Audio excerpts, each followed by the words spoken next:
Hello and welcome to the Women of Ambition podcast. I'm your host, Alyssa Calder-Hume. Today we are continuing our segment on ambitious relationships with our guest today and looking at our ambitious relationships with a spouse. One thing I really appreciate about our discussion today is that we talk about what happens when our ambitions don't match up with our spouses. Either one of us is more ambitious than the other, or we're both extremely ambitious. And we have to choose how to have a partnership while we both pursue our passions. We talk about what it's like to be the spouse, maybe with more ambition, and what it's like to be the spouse with less, and how that can be kind of complicated, but how we can go further and farther in life when we have a partnership that is serving us. I hope you enjoy this episode and that it prompts some deep introspection and possibly some big discussions with your partner. Enjoy. Hello, everybody. I'm here today with Nina Warburton. Thanks so much for being here, Nina. Gosh, I'm so excited to be here. Thanks for having me, Alyssa. Yes, I have been lucky enough to follow you online for a while, and we've now met in person. So I am excited to talk with you today. We are focusing on our ambitious relationships still. And today we're going to talk about ambitious relationships with a spouse. And so we're going to talk about you and your husband today, which I'm so excited about. There were so many different spots in the podcast that I know you would be a really good fit for. Goals, entrepreneurship, business, like personal development, like all these different areas. And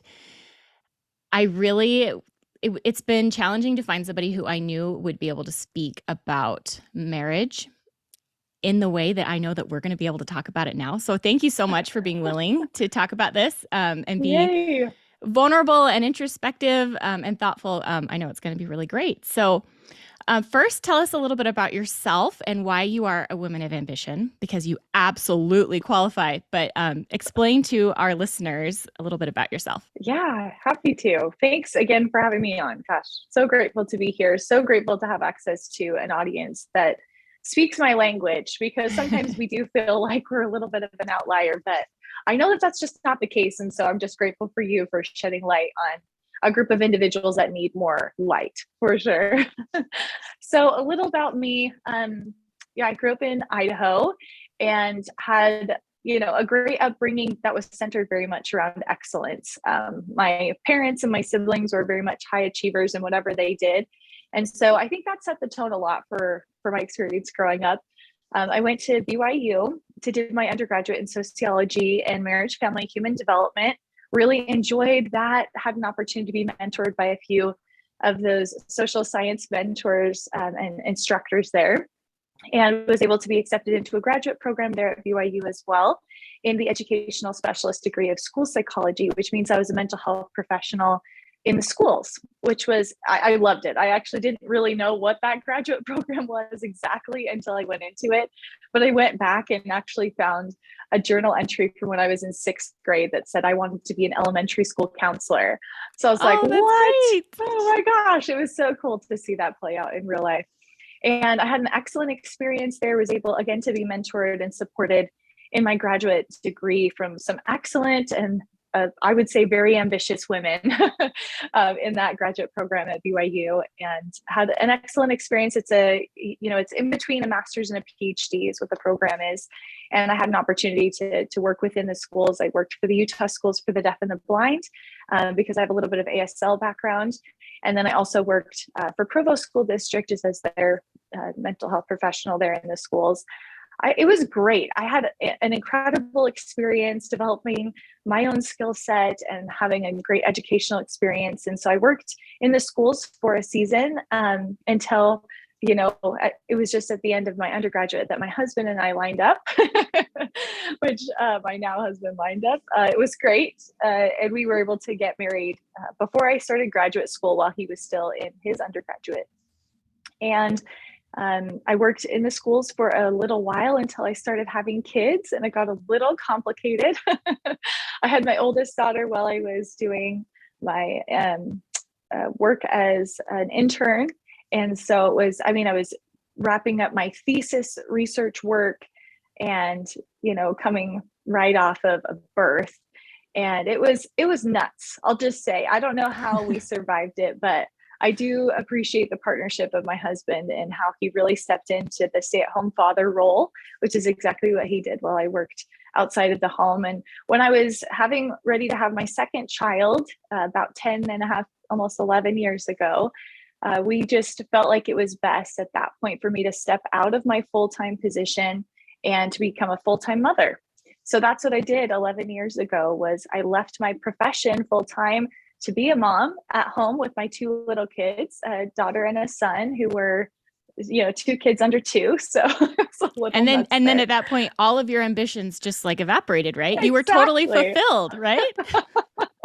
It was, I will say it was one of the most challenging experiences I've ever gone through, which was walking away from a profession I was passionate about and had worked really dang hard to get to a place that I was, and to say, I'm going to go into motherhood. But I actually felt not, I was so grateful because the decision came very personally.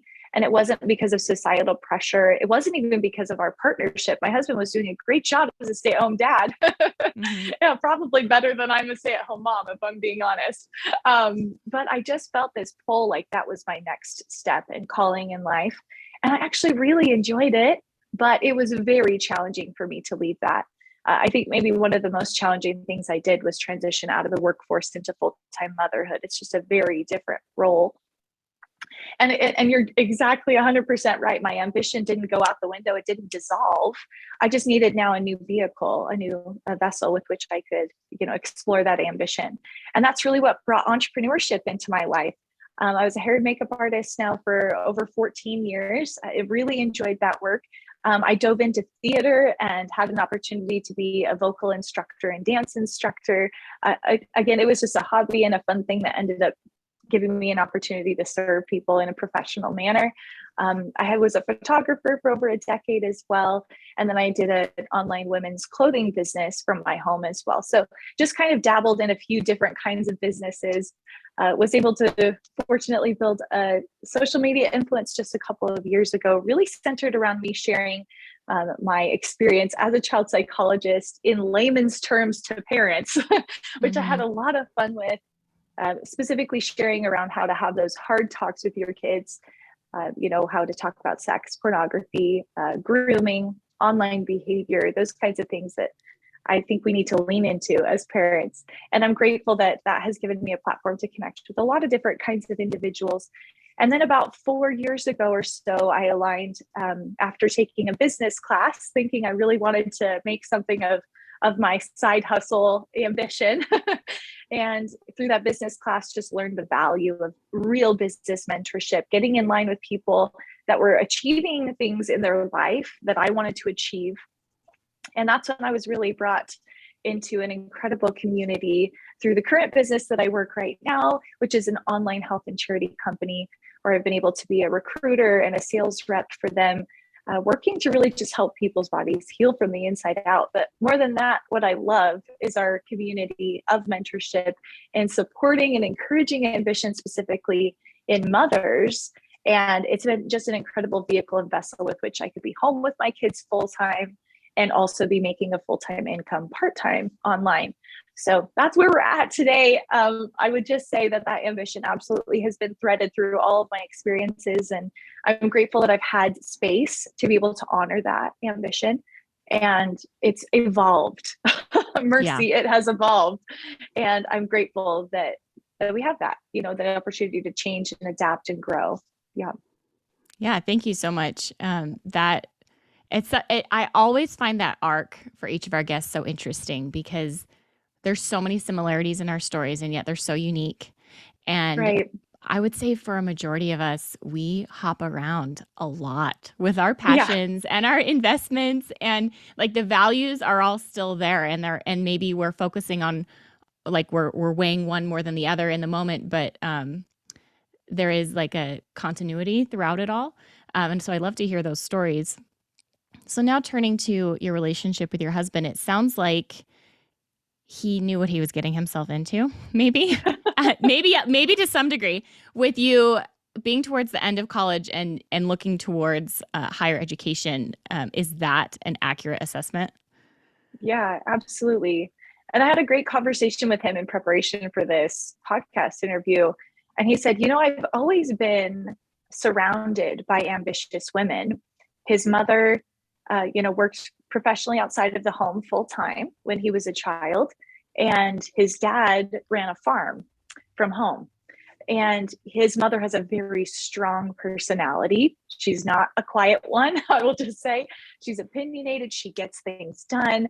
And he grew up having that be basically the norm. His grandmother on his mother's or on his father's side was one of the first women in her area to do graduate work, to do a graduate degree. And again, a very strong, ambitious, published instructor, teacher, educator. And so he was just thinking about his legacy of being raised and comfortable with ambitious women. And so when we were, dating and getting to know each other in college, he said that was definitely something that he was drawn to, was that I was a very self-sufficient, confident, driven individual, because that's what he had assumed he would line up with. Yeah. And I loved hearing that we're building these legacies, especially with our daughters, but also with our sons, to be able to set the standard with which there are going to be women out there that have some drive and fire in them, not so well behaved. We like to joke, right? But I love that set that up. So when we had the opportunity to kind of make a connection, that was absolutely something that was on his radar, which I'm so grateful for, that he saw that value in my personality. Mm-hmm. And then how far between getting married and starting would you call it graduate work? Because it was kind of a specialized degree. How much time was in between that? So he and I started dating in August of my senior year of college. And then we got married 2 weeks before I graduated, or 2 weeks after I graduated in my undergraduate degree. And so we were about 4 months married when I entered into my graduate work. Okay, so you kind of set the stage from the beginning in the relationship to maybe not go in a direction that is typical. When I talk to women, it seems like that's a really important part. Like the first year or two of marriage, you're setting the tone for the future, and you can change that tone, but how you set it up in the beginning and how you set it up in the beginning when you have children kind of sets the pace. And so it sounds like you were both able to set that up for your success and maybe get out of some of the societal expectations or whatever you want to call it, the typical roles of women, to make that work for both of you. What has that ever been during those early years? Was that ever challenging for him? Yeah, that's a really great question to reflect on, because I remember actually the challenge being me navigating his ambition, if I'm going to be totally honest. Yeah. Looking back, the relationships that I had been with, a key red flag for me was a lack of ambition. Yeah. And ultimately why some very serious engagements ended up being called off prior to finding my current partner and spouse right now, was because there was very much this incontinuity between my personal ambition and their ambition. And, or I should say lack of ambition. It was difficult for me to navigate that space. I knew I needed a partner that wasn't necessarily equally ambitious, because I don't think that's ever really going to be the case, but had some sort of fire lit within them, that I knew that they would go where they wanted to go without me having to be like, come on, hun, get up, like try something new. I didn't want to be that role. That doesn't seem like a partnership to me. And on the other side of it, I dated another individual that not that way, but kind of swung the other way, that was so perfectionistic and high performance that it was incredibly anxiety inducing for me. I felt like we couldn't have any fun. And so it was interesting when we were getting to know each other, how I loved that he was so self-driven, but it was a game. It was play. It was very much explorative with him. And he was trying to figure out what he wanted to do with his life. And he was very much incorporating me in that process through feedback, but he was the one that was driving the bus, He was the one that was looking for what could be fulfilling for him. And I remember, my husband's he's a very positive person, highly optimistic. And I remember seeing the physical wrestle in his, even in his countenance over this decision of what he would do with his life and profession. And I remember admiring that, understanding that he was trying to find a place where he could find joy in a profession, but also fulfillment. And feel like even now, after we've been together for 15 years, that he's constantly searching and seeking for growth. And I'm just so grateful that showed up really early in our relationship. And, I can't speak for him with that space necessarily, like if he was looking for the same thing for me. But I do know that because of my experience, and I think more importantly, how I knew very clearly what my next steps were going to be when we had been dating, that I give him space and an opportunity to lean into that ambition, to say, gosh, I do want to be thoughtful about what my next steps are going to be. And I know that this gal is going to be supportive of that. So it's been a good partnership for sure. It sounds like, because like ambition, not everyone's ambitious, and that's okay. But Right. for you, it sounds like that's something you really valued. And so you needed someone who could respect that part in you. And then it was also really attractive when you saw some of that being reflected back in his own way. Is that a good summary? Oh, absolutely. And I think too, about all of us, when we're going through dating experiences, there's two lessons to be had. One, we learn what we want, and then we also learn by warning of what we don't want. And I think it gave me a direct contrast coming out of some very serious relationships that were leaning and going very quickly towards marriage, that there are some differences between what that looks like. And I'm just grateful that we were able to navigate that space together. Yeah. Yeah, absolutely. I can totally respect that. And my husband and I, our ambition looks very different from each other, but we really are supportive and excited for one another. And it's a really healthy, like, spiral upward where we're supporting each other in our like unique spaces. And then where he comes from a really high performing family as well. And they appreciate excellence and they appreciate doing your best. And then I come in with this really high value for relationships, and that meets in this place of let's be awesome. Let's do the work to have the really relationship that we really want. We're not going to like settle or say, well, it's good enough for other people, that's what we want. Like, no, let's go dig into the hard stuff and like learn skills and learn how to support each other and just not shy away from that harder stuff, because we really value our relationship. And like, I don't know, it's hard to explain. It sounds like I'm not comparing to other people's relationships, but I just see that we have chosen into doing a lot more work on us than maybe other people have. And like, that's okay, but it's really fulfilling to both of us. And we challenge each other in ways that other people would not enjoy, but it works for us. Have there been times between you and your husband where your ambitions were pulling you in different directions? That's a great question.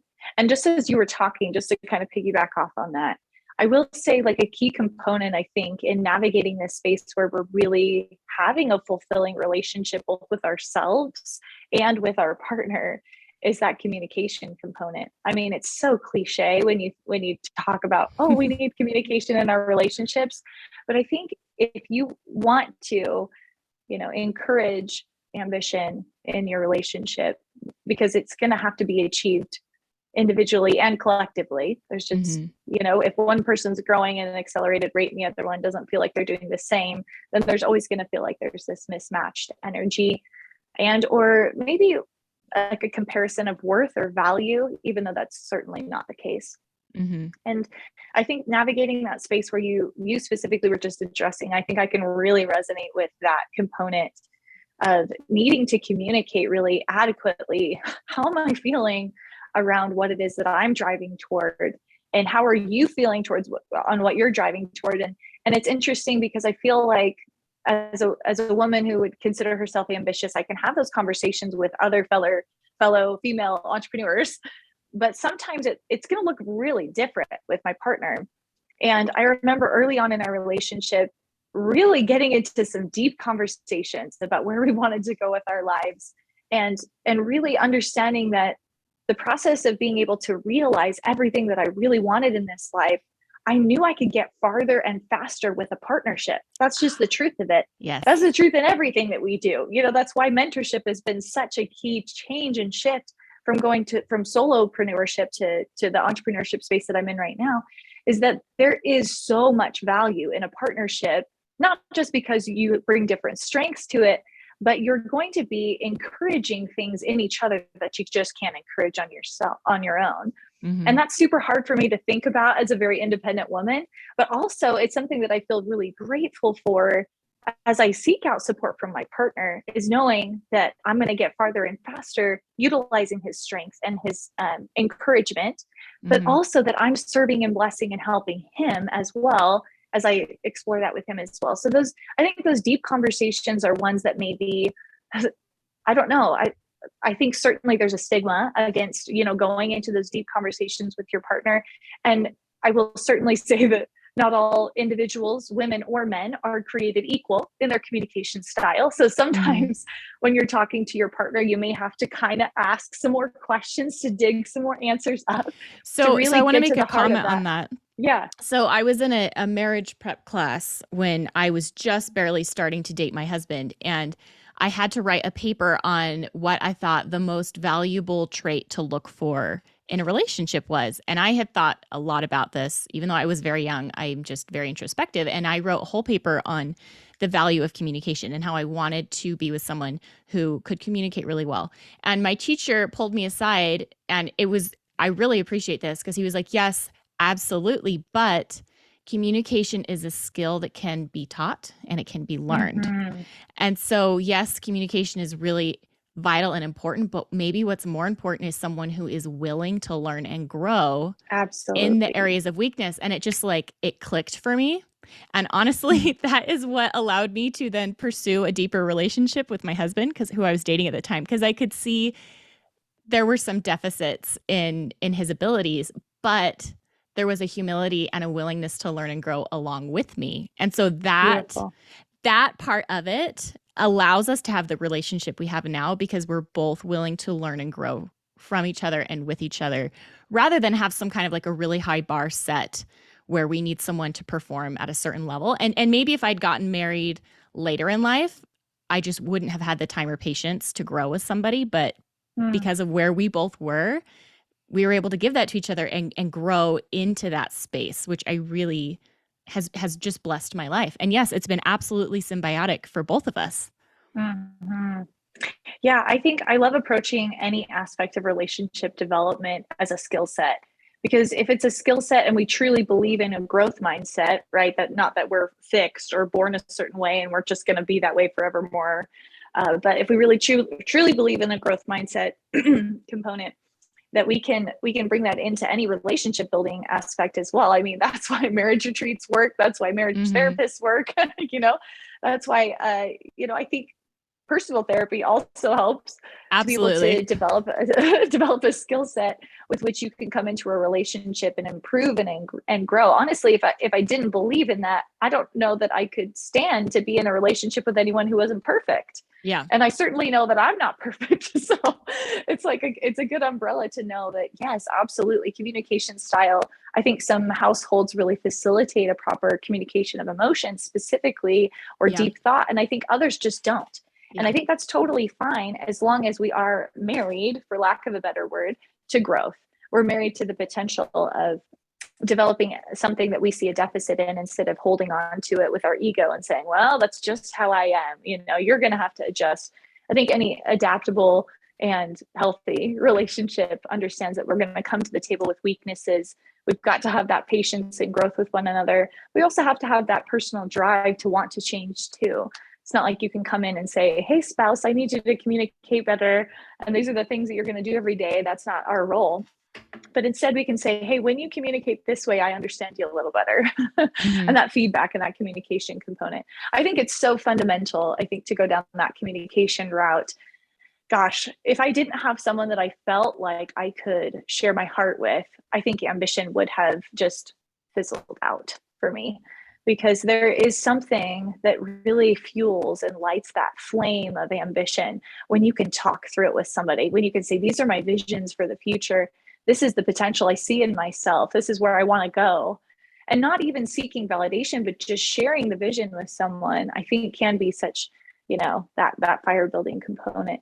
And I think I've seen that before, kind of going back to that question you were saying, like, oh, have our ambitions sometimes been a little bit of a roadblock? Well, yeah, of course. I don't know of anybody that has an ambitious relationship that's like, wow, shoot, we need to navigate this. This isn't clear cut right now. Am I going all in, or are you going all in? Because we can't both go all in. I think that's been probably the biggest challenge.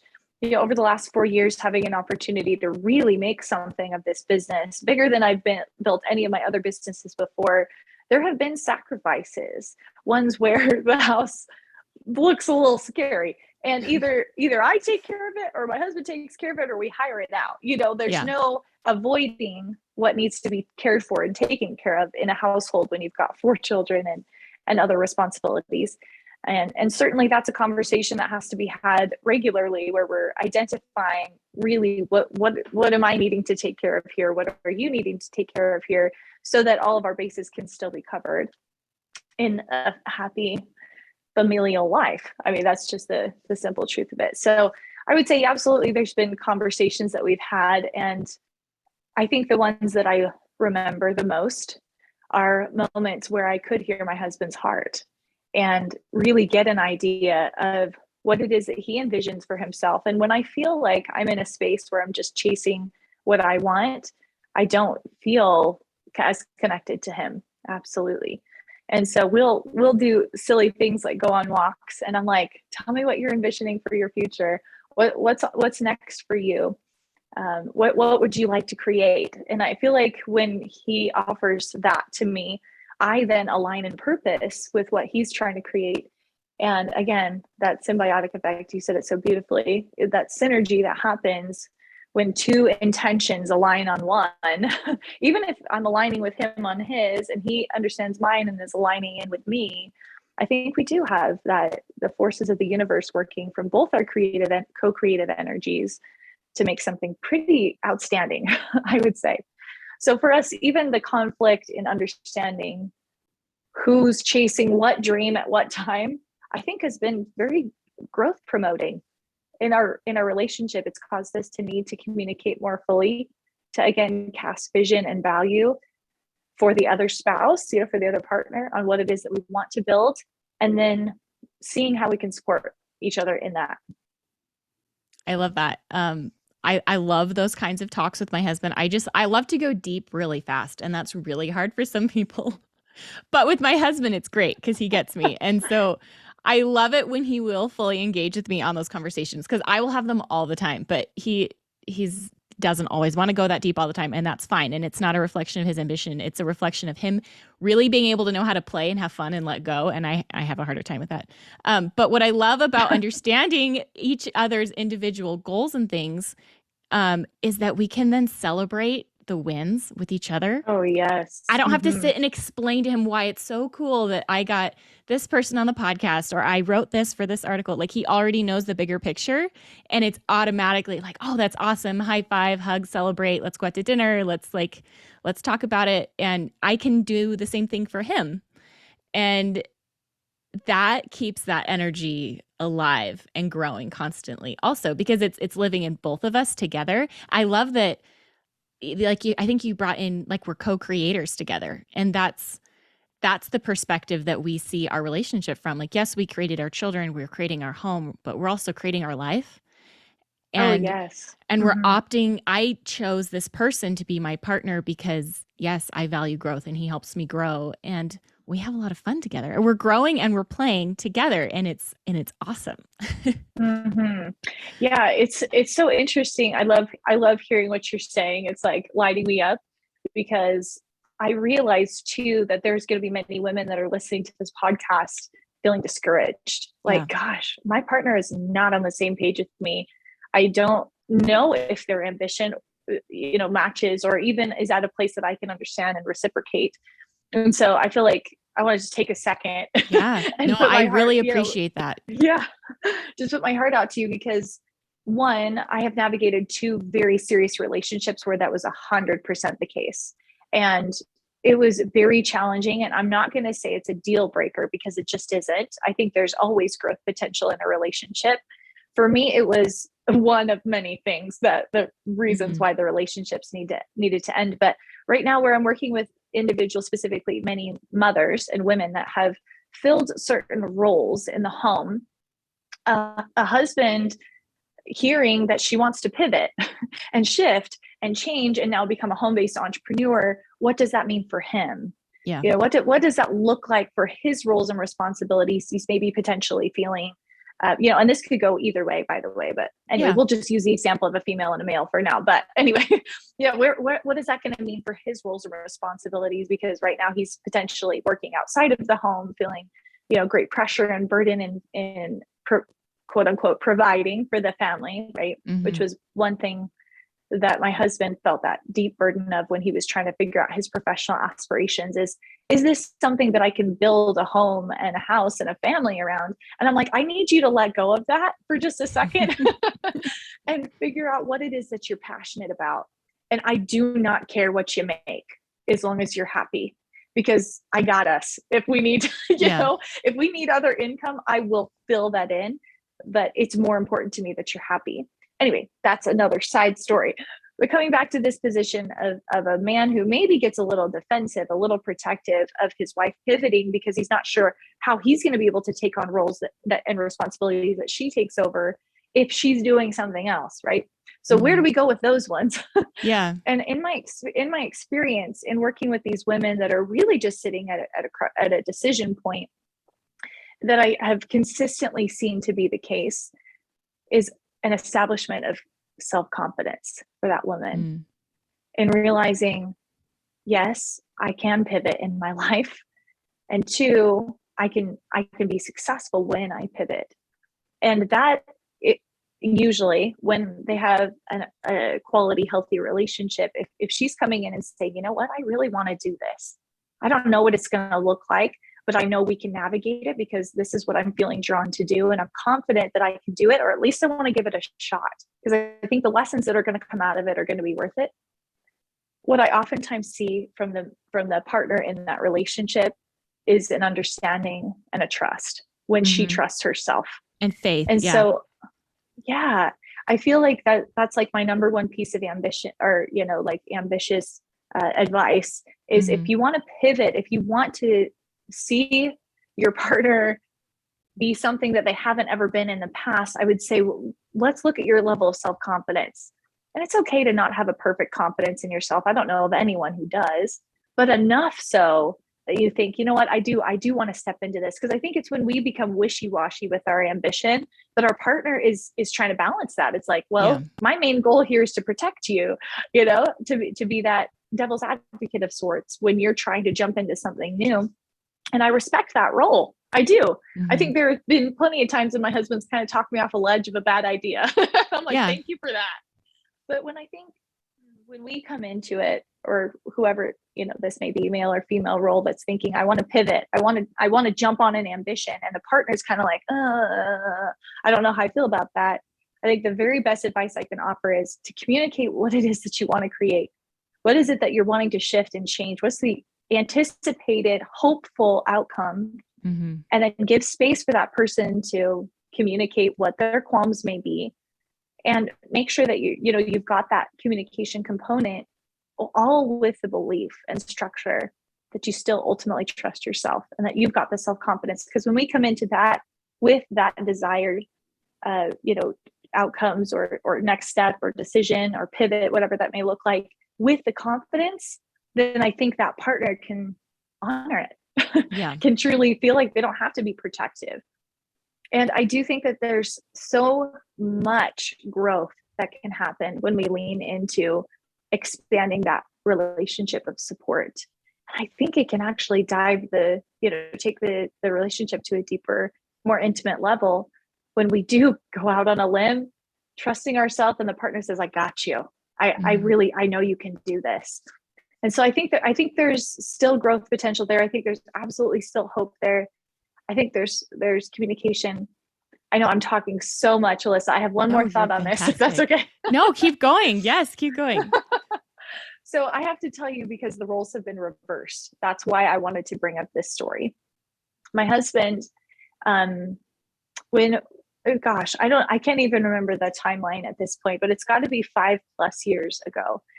I came from, let's rewind. I came from a psychology background, one of which I studied was positive psychology. It's one of my favorite topics in all of psychology, which is, for lack of a better word, learning on a deep level how to find the lesson in the hard, and really bringing out strengths of individuals that maybe you struggled with or had conflict with, but really it's just a positive spin on even experiences that were traumatic.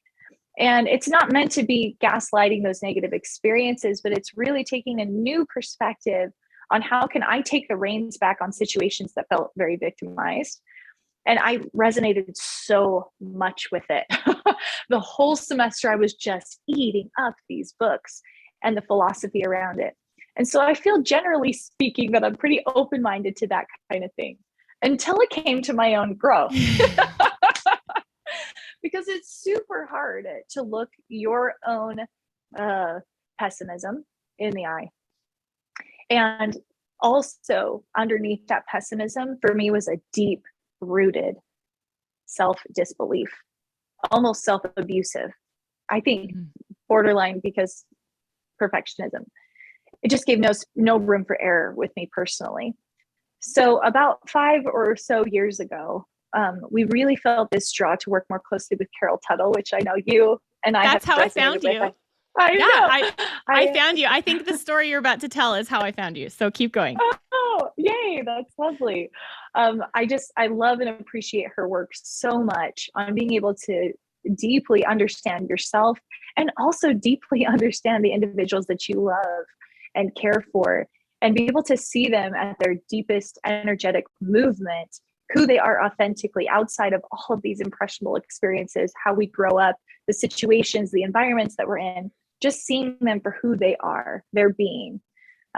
And really starting with yourself in that component.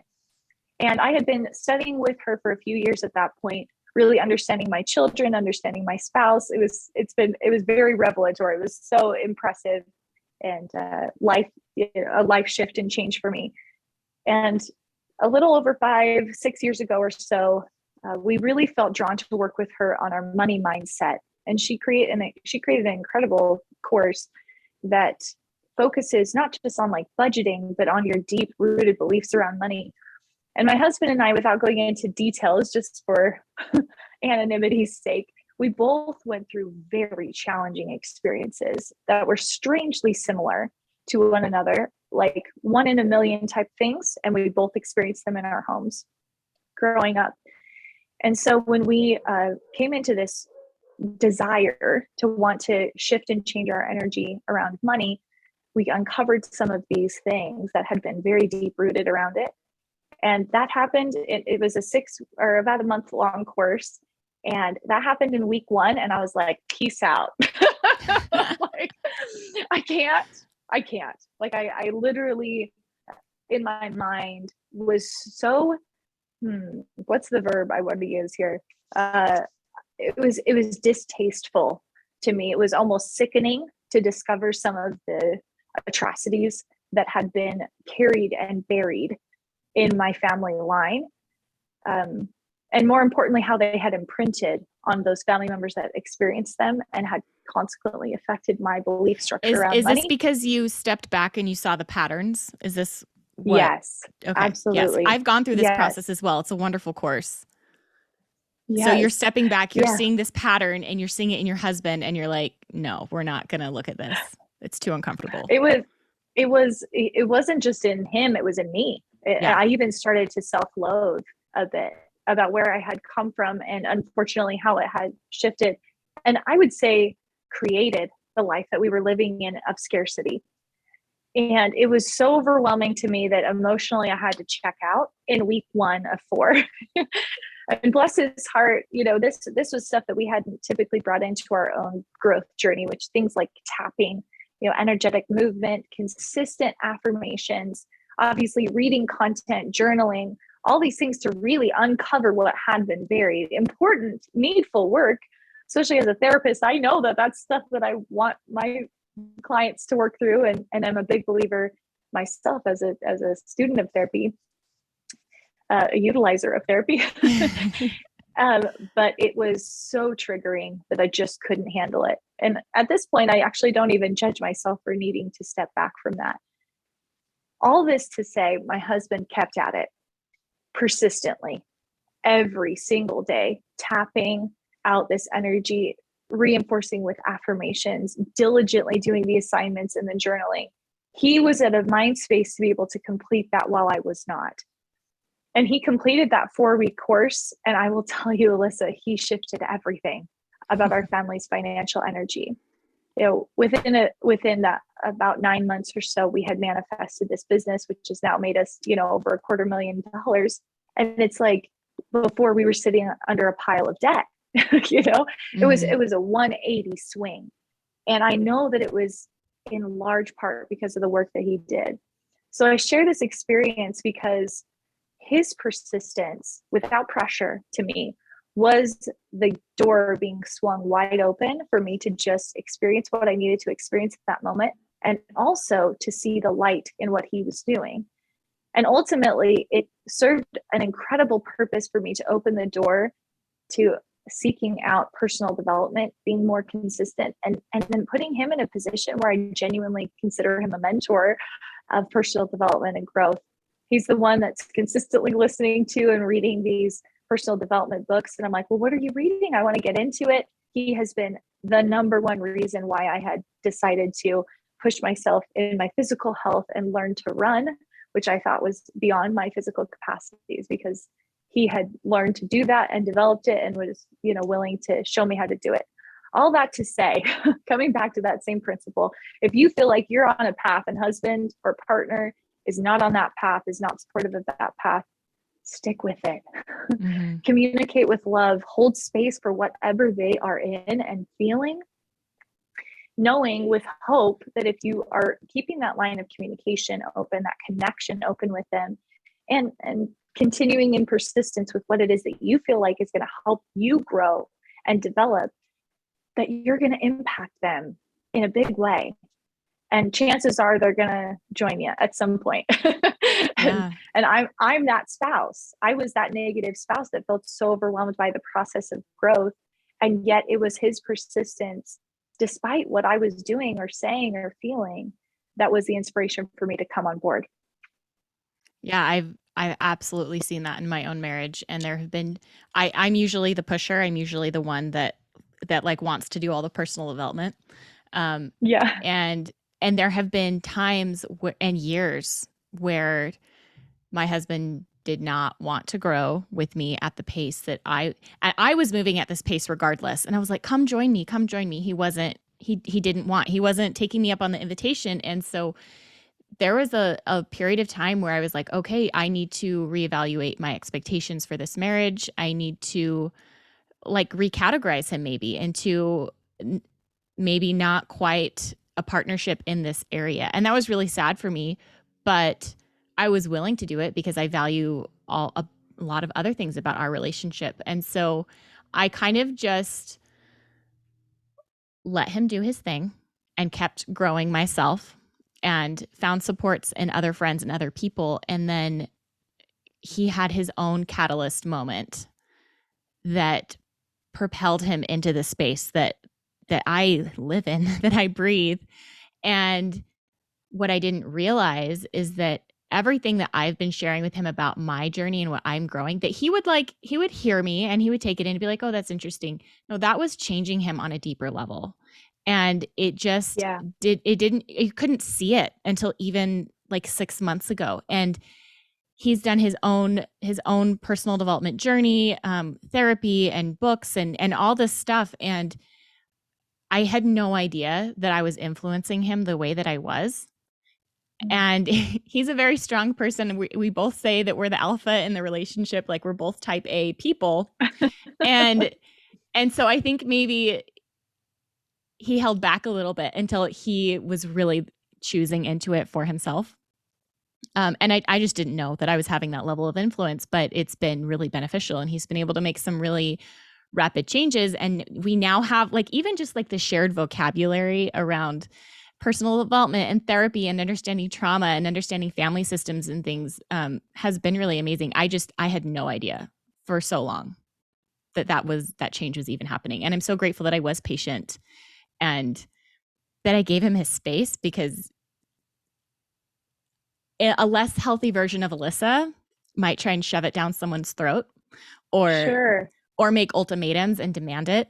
And that wasn't required at this time to get my needs met or for him to be on his own journey. And I'm just like, oh, thank goodness. Like, Right. Well, and thank goodness. I think intention is so important when it comes to influencing a partnership. And I think you just hit on that so beautifully. Is our intention with malice or resentment, or is it genuinely out of a space like, listen, I want to grow. I want to create a common ground here. I'm going to seek personal growth with the intention that it's going to bring us closer. Gosh, that's going to create completely opposite outcomes. And you have zero control over how they're going to take that.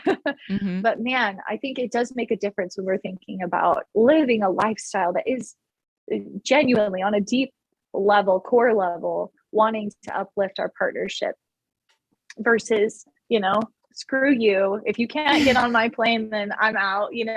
It's interesting when we look and really reflect personally and think, am I holding resentments in this experience, or am I open to offering them space to grow? And I have to constantly question myself in that space, not just with my spouse, but with my children as well. Mm-hmm. Mercy, they get to be their own person. That's the beauty of it.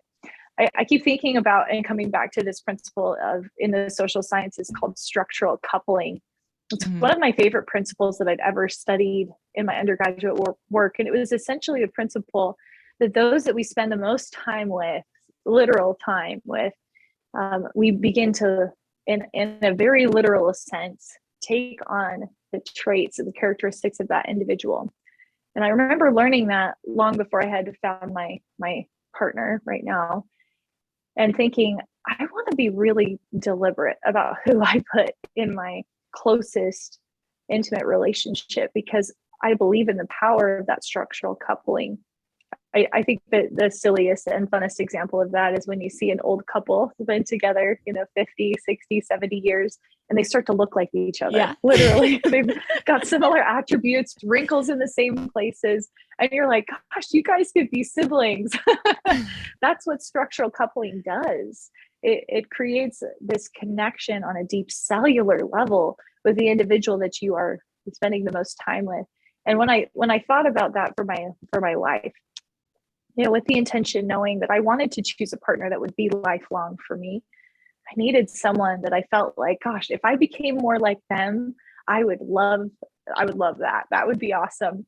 And I remember that being something very key in choosing my partnership with my husband, Seth, as I looked at him and it's still to this day, 15 years later, I go, gosh, if I could be more like him, learn to take my strengths and also bring in his strengths, I would be a force. I kind of joke that I'm riding that man's coattails to heaven. And I think that's a great aspect when you're working to be the kind of partner that you want for the partner that you're with as well. Is there aspects of me that they admire and love? And am I working on myself in a way that I can be admirable, can be somebody that someone wants to be like? And that structural coupling, I think, has been just a motivator for me over the years to continue to want to grow. And I think outside of performance, I love how you are reestablishing the term ambition, but really outside of all of those stereotypical stigmas, dogmas, definitions, I just want to be somebody who's growth centric and has an open heart and mind. Yeah. And I think that's the ultimate ambition that I seek for, is that I'm always learning, always growing, and that I'm better than I was yesterday in some aspect of my life. And I think if we can communicate that with our partnership, set that as a couple related intention, then that's a very ambitious goal. Mm-hmm. It's perfectly sufficient even on its own. Yes, absolutely. Thank you so much. And thank you so much for this conversation. This has been wonderfully uplifting and positive, and I hope anybody who feels like they don't have this in their relationship can find a way to give that to themselves and have patience, or really look at the relationship, and see what's working and what's not. And if you cannot find that ambitious partnership in your marriage, maybe you can find it with a friend or a business, or somewhere else to uplift you, because I think those creative relationships are so important to our growth. And we can love ambitiously. We can stretch ourselves and grow and apply this in so many ways. Um, and thank you just for sharing that story, because there's ebbs and flows for each of us as individuals. And when we're talking about a partnership with one person, it's not always going to be constant. And we do have a lot to learn and grow from each other. Absolutely. Anything else you want to share in closing with our ambitious women? Gosh, yes, just words of encouragement and love. It can sometimes feel lonely in your partnership, in your community. Even sometimes when you're in solitude, it can still feel lonely when you've got just this big, ambitious heart to want to impact lives and to go out and do something meaningful. And when we throw in the extra components of establishing and maintaining healthy relationships, mothering, if you have other professional aspirations, in addition to those dreams and those ambitions, it can feel like you're tugged in a few different directions, and it can also make you feel like you're lacking.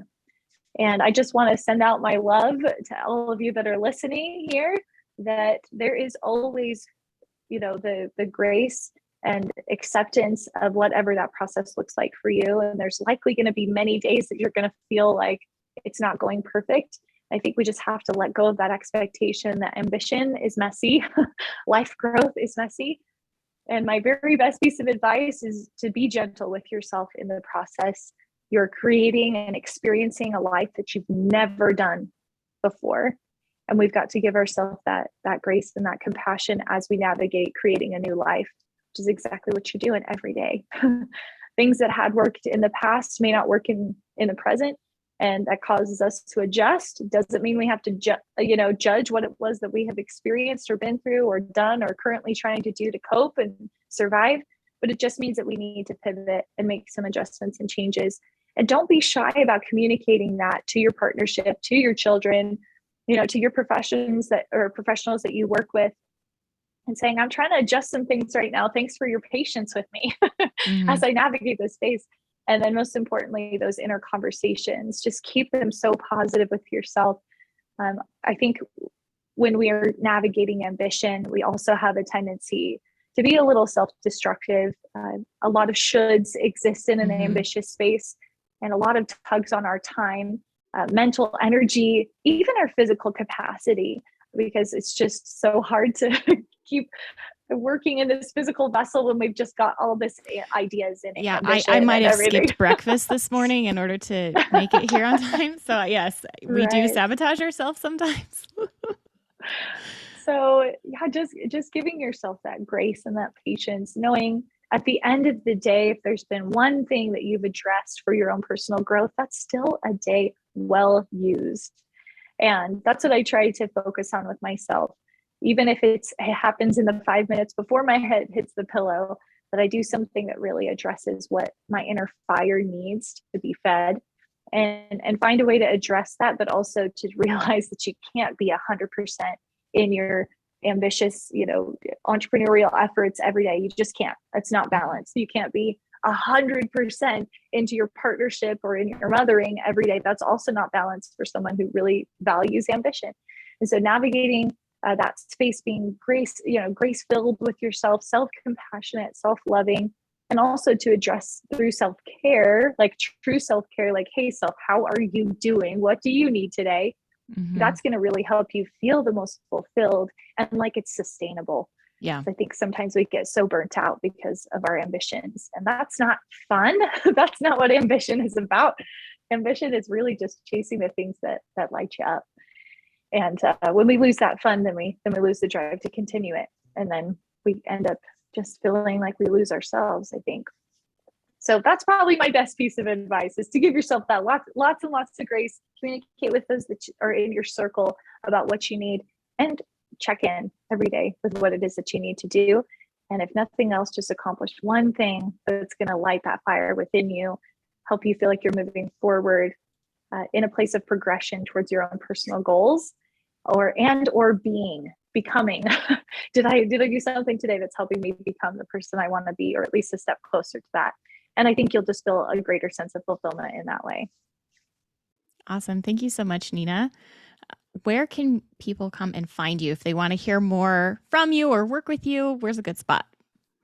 Yeah, right now my Instagram platform is probably the best place to find me. It's all things Neena, Neena. You can also head to my website, allthingsneena.com, and fill out a form if you're looking to build a business.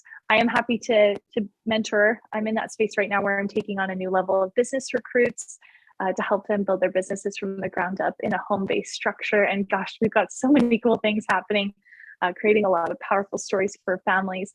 So head to my website if you want to work with me, reach out, through Instagram. You can also go follow my reels on Facebook, Nina Warburton. We have a lot of fun over there. I'm also on TikTok in the same space. So basically all social media platforms, all things Nina, you'll be able to find me, but please do reach out. I always love connecting with like-minded women specifically. It's just always fun for us to brainstorm. Alyssa and I head to breakfast and have some deep conversations. We love that kind of stuff. So my door is always open. Awesome. Thank you so much, Nina. Thanks so much for listening today. This has been an episode of the Women of Ambition podcast. I'm your host, Alyssa Calder-Hume. I hope this discussion with Nina has given you a lot to think about. I hope that we can all take this discussion, apply it in our lives in a way that will help us grow, help develop our relationships and our partnerships, all to support our ambitions and to support our spouse's ambitions. Next week, we will hear from Jessica, who is one of the hosts of the Husband-in-Law podcast, and we're going to look at ambitious relationships with an ex-spouse, as well as get some insight into what it's like to be in a second marriage. Jessica hosts a podcast with her ex-husband and her current husband together, and they talk about navigating a family that looks maybe a little bit different than what someone might expect or plan on. So I hope you tune into that next week and enjoy more discussions on ambitious relationships.